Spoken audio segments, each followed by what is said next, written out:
défense du championnat. Voilà un court résumé de ce choc entre le deuxième et le troisième du classement. Un Paris Saint-Germain qui attaque cette rencontre par le bon bout avec une accélération de Gava, un décalage de Marco Simone, un centre et un timing parfait pour ce coup de tête de Florian Maurice qui passe juste au-dessus de la transversale d'Éric Durand. Première alerte pour Bastia, deuxième alerte avec ce coup franc de Bruno Ngoti. Encore une puissance phénoménale et il faut les 2 points très fermes d'Éric Durand pour repousser ce coup de canon d'Ngoti.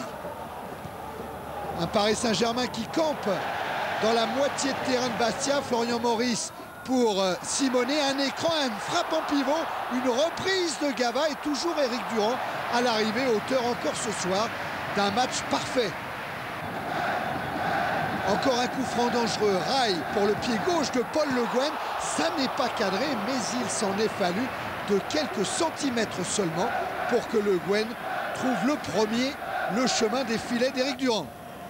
Des Parisiens plus agressifs dans la conquête du ballon, plus ardents dans les duels, à l'image d'Alain Roche qui se décide à venir créer le surnombre, qui joue avec Marco Simone, une tête dans la course de Florian Maurice. Là encore, ça n'est pas cadré.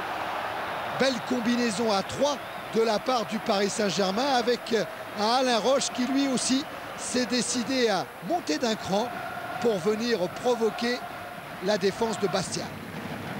Rail lui aussi s'y met sur le côté. Un coup d'œil devant, il préfère donner en retrait à Laurent Fournier. Frappe de Fournier, une nouvelle fois Durand à la parade.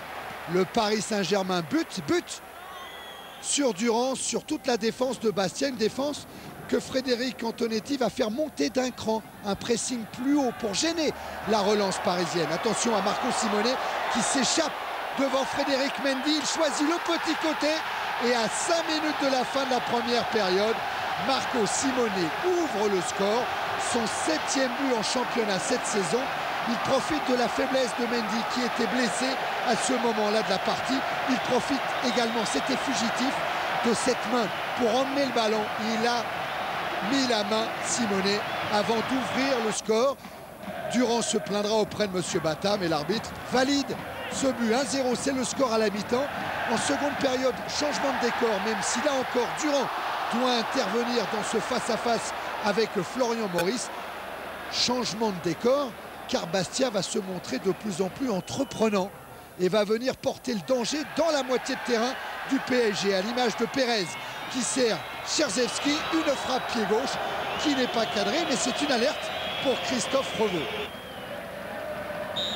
Paris Saint-Germain toujours dangereux sur les coups de pied arrêtés avec notamment Rail au premier poteau, mais c'est Domi qui lui encore une fois va tenter sa chance de loin. Beaucoup de frappes en dehors de la surface de réparation ce soir au Parc des Princes, mais pour le moment elles ne sont pas cadrées.